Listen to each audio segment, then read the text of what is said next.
ಇಷ್ಟೆಲ್ಲ ಆದ ನಂತರ ದೇಶದಲ್ಲಿ ಸಾಲ ವಸೂಲಾತಿ ಮಾಡೋದಕ್ಕೆ RBI ಒಂದು ಹೊಸ ನಿಯಮಾವಳಿಯನ್ನ ತರುತ್ತೆ. ಜುಲೈ 1ರಿಂದಲೇ ರಿಕವರಿ ಏಜೆಂಟರಿಗೆ ಒಂದು ಹೊಸ ಕಾನೂನು ಬರುತ್ತೆ. ಬ್ಯಾಂಕ್ನ ಸಾಲ ವಸೂಲಿ ಮಾಡತಕ್ಕಂಥ ರಿಕವರಿ ಏಜೆಂಟ್ಗಳು ಯಾರ್ಯಾರಿದ್ದಾರೋ ಎಲ್ಲರಿಗೂ ಕೂಡ ಒಂದು ಹೊಸ ಕಾನೂನು ಇರುತ್ತೆ. ಏಜೆಂಟರ ಮೇಲಿನ ಕಠಿಣ ನಿಯಂತ್ರಣಕ್ಕೆ RBI ಈ ರೀತಿಯ ಒಂದು ಹೊಸ ನಿಯಮವನ್ನು ಜಾರಿಗೆ ತರುತ್ತೆ. ಜುಲೈ 1, 2026ರಿಂದ ಜುಲೈ 1, 2026ರಿಂದ ದೇಶದಾದ್ಯಂತ ಅನ್ವಯ ಆಗಲಿರ್ತಕ್ಕಂಥ ಕಾನೂನು ಇದು. ಸಾಲಗಾರನ ಮೇಲಿನ ಕಿರುಕುಳ, ಬೆದರಿಕೆ, ಮಾನಸಿಕ ಒತ್ತಡ ತಡೆಯೋದಕ್ಕೆ ಈ ರೀತಿಯ ಒಂದು ಕ್ರಮ ಕೈಗೊಳ್ಳೋದಕ್ಕೆ RBI ಮುಂದಾಗಿದೆ. ದೇಶದ ಕೇಂದ್ರ ಬ್ಯಾಂಕ್ ಆಗಿರತಕ್ಕಂಥ RBIನಿಂದ ಹೊಸ ನಿಯಮಗಳು ಜಾರಿಯಾಗಿದೆ.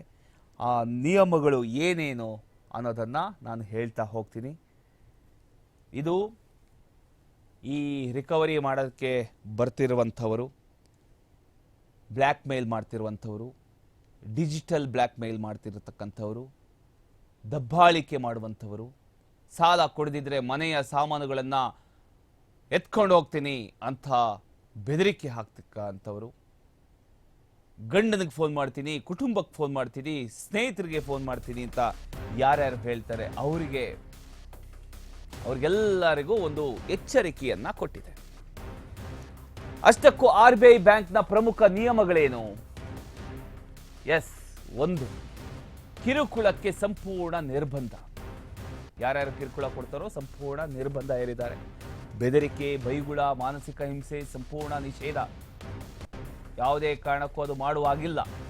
ಸಾರ್ವಜನಿಕವಾಗಿ ಅವಮಾನ ಮಾಡೋದು ತಪ್ಪು. ಇನ್ನು ಸಾಲಗಾರರಿಗೆ ಕರೆ ಮಾಡತಕ್ಕಂಥ ಸಮಯವನ್ನ RBI ನಿಗದಿ ಮಾಡಿದೆ. ಆ ಸಮಯ ಯಾವುದು? ಬೆಳಗ್ಗೆ 8ರಿಂದ ಸಂಜೆ 7ರವರೆಗೆ ಮಾತ್ರ ಸಂಪರ್ಕ ಮಾಡಬಹುದು. ಅದಾದ್ಮೇಲೆ ಯಾವುದೇ ಕಾರಣಕ್ಕೂ ಮಾಡುವಾಗಿಲ್ಲ. ರಾತ್ರಿ ಅಥವಾ ಅದರ ಮೀರಿದ ಸಮಯದಲ್ಲಿ ಕರೆಗಳಿಗೆ ನಿಷೇಧ ಹೇರಿದ್ದಾರೆ.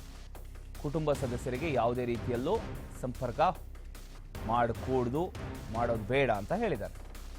ಸಾಲಗಾರರ ಕುಟುಂಬ, ನೆರೆಹೊರೆಯವರಿಗೆ ಮಾಹಿತಿ ನೀಡಲು ಯಾವುದೇ ಕಾರಣಕ್ಕೂ ಇದರಲ್ಲಿ ಅವಕಾಶ ಇಲ್ಲ. ಸಾಲದ ವಿಚಾರದಲ್ಲಿ ಗೌಪ್ಯತೆ ಕಡ್ಡಾಯವಾಗಿರಬೇಕಾಗತ್ತೆ. ಯಾವುದೇ ಕಾರಣಕ್ಕೂ ಇನ್ನೊಬ್ಬರಿಗೆ ಮಾಹಿತಿಯನ್ನು ನೀಡಬಾರದು. ಕಡ್ಡಾಯ ಪ್ರಮಾಣ ಪತ್ರ. ಎಲ್ಲ ರಿಕವರಿ ಏಜೆಂಟರು IIBF ಪ್ರಮಾಣ ಪತ್ರವನ್ನು ಹೊಂದಿರಬೇಕಾಗತ್ತೆ. ಅದು ಅವರಿಗೆ ಕೊಟ್ಟಿರ್ತಾರೆ RBIನವರು.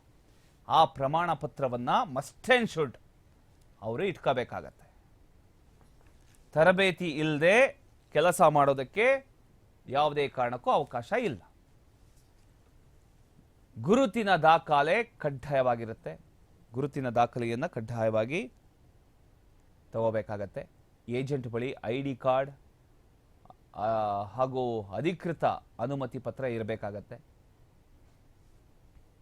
ಪ್ರತಿಯೊಬ್ಬ ಏಜೆಂಟ್ ಹತ್ರನೂ ಅದು ಇರಬೇಕಾಗತ್ತೆ. ID ಕಾರ್ಡ್ ಹಾಕೊಂಡೇ ವಸೂಲಿ ಮಾಡೋಕ್ಕೆ ಹೋದ್ರೂ ಕೂಡ ಅಥವಾ ಏನೇ ಇದ್ರೂ ಕೂಡ ID ಕಾರ್ಡ್ ಇಟ್ಕೊಂಡು ಹೋಗಬೇಕಾಗತ್ತೆ. ಏಜೆಂಟ್ ತಪ್ಪು ಮಾಡಿದರೆ ಅದಕ್ಕೆ ಬ್ಯಾಂಕ್ಗಳೇ ಹೊಣೆ. ಏಜೆಂಟ್ಗಳೇ ಏನಾದರೂ ಬೈ ಚಾನ್ಸ್ ಮಿಸ್ಬಿಹೇವ್ ಮಾಡಿದರೆ ಅದಕ್ಕೆ ನೇರವಾಗಿ ಬ್ಯಾಂಕೇ ಹೊಣೆ ಆಗಿರುತ್ತೆ. ಏಜೆಂಟರ ವಿರುದ್ಧ ದೂರು ಬಂದರೆ ಕಠಿಣ ಕ್ರಮದ ಎಚ್ಚರಿಕೆಯನ್ನ ಕೂಡ RBI ಕೊಟ್ಟಿದೆ. ಏಜೆಂಟರು ಯಾರಾದರೂ ತಪ್ಪು ಮಾಡಿದ್ದಲ್ಲಿ, ಅದನ್ನು ಯಾರಾದರೂ ಕಂಪ್ಲೇಂಟ್ ಮಾಡಿದ್ದಲ್ಲಿ ಖಂಡಿತವಾಗ್ಲೂ ಏಜೆಂಟರ ವಿರುದ್ಧ ಕ್ರಮ ಕೈಗೊಳ್ಳುತ್ತಾರೆ. ಕರೆ ದಾಖಲೆ ಕಡ್ಡಾಯ. ಅಂದರೆ ಕರೆ ಮಾಡಿರತಕ್ಕಂಥ ದಾಖಲೆ ಮಸ್ಟ್ ಆ್ಯಂಡ್ ಶುಡ್ ಹೊಂದಿರಬೇಕು. ಅವರು ಬೆಳಗ್ಗೆ ಟೈಮ್ ಕೊಟ್ಟಿದ್ದಾರೆ 8ರಿಂದ ಸಂಜೆ 7ರವರೆಗೆ. ಆ ಟೈಮಲ್ಲಿ ಯಾರಿಗೆ ಕಾಲ್ ಮಾಡ್ತಾರೋ ಆ ಕಾಲ್ ರೆಕಾರ್ಡ್ ಆಗಿರಬೇಕು. ಈಗ ನಾವು ತುಂಬ ಕಡೆ ಏರ್ಟೆಲ್